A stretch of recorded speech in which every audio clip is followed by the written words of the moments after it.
Wisconsin has historically been a state that welcomes refugees from other countries. They've left not just only a home, but loved ones behind.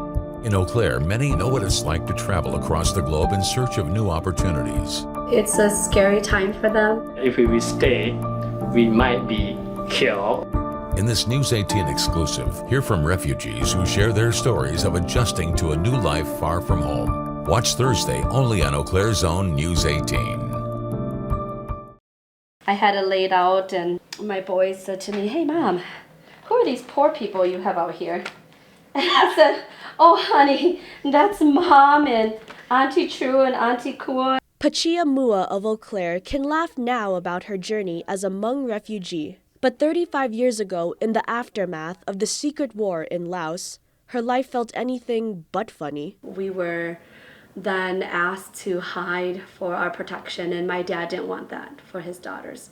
He wanted them to have a better life, and he wanted them to be able to feel like they could live freely. Passports, medical records, and just a few belongings in tow, Mua, her parents, 2 sisters, and uncle crossed the treacherous waters of the Mekong River from Laos to Thailand and flew to America, resettling in Eau Claire in 1986. This was kind of our celebration picture that we have finally been approved to come to the United States. I was 3 years old when we first came, and when we stepped off the airplane, it was snowing. So coming from a country where it was mainly warm and jungle-like to coming to snow for the first time, it was amazing. When adjusting to life in the U.S., the hardest thing for Mua and her family was speaking the language, not being able to communicate, not knowing what to say correctly. Luckily, they had help from Catholic Charities and a teacher who opened her heart and home. We had a preschool teacher who kind of took my sisters under her wing, Karen Hembo, and she really took us and taught us how to understand holidays. She would actually take us to a restaurant and teach us how to order. We'll bake cookies, learn songs. As Afghan evacuees learn to live their new life, Mua asks this of the community. Show them love, to show them grace. And to keep in mind, it's a scary time for them.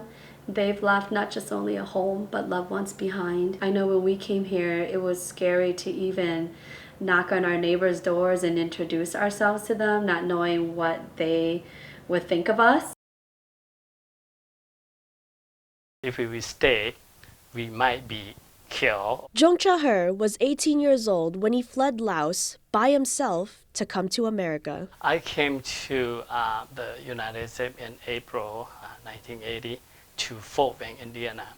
And the first thing in April, still very cold, and I see snow. The U.S. utilized Hmong soldiers to try and stop the spread of communism during the Vietnam War. The Hmong people, we are the feet and the hand of the CIA.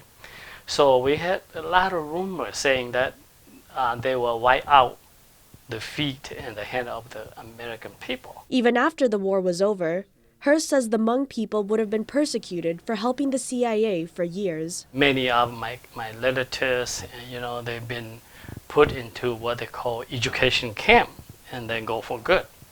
They never come back. Afraid he would experience the same fate, Her crossed the Mekong River to Thailand, where he temporarily stayed at the Ba Vi Nai refugee camp. Let me point out here, okay? This is me. Before going to America. Coming to the United States, it's very difficult because just like you being born again. All alone, he initially felt out of place in a strange country. You have to learn how to speak, learn how to eat food, and learn how to live in the very cold. Her needed a sponsor to be allowed in the country, and a church in Indiana agreed to be responsible for him and help him resettle. They rent the home and furniture, and then brought clothing, all kinds of those things. And they also had to go and bought some food for me too during that time because I really don't know where to go.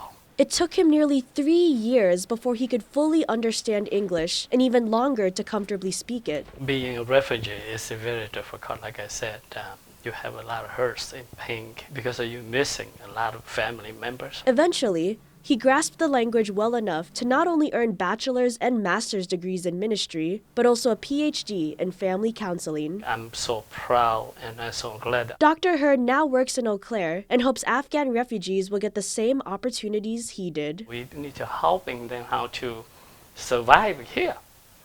We need to work together. I would like to just say to the Afghan brothers and sisters saying that welcome.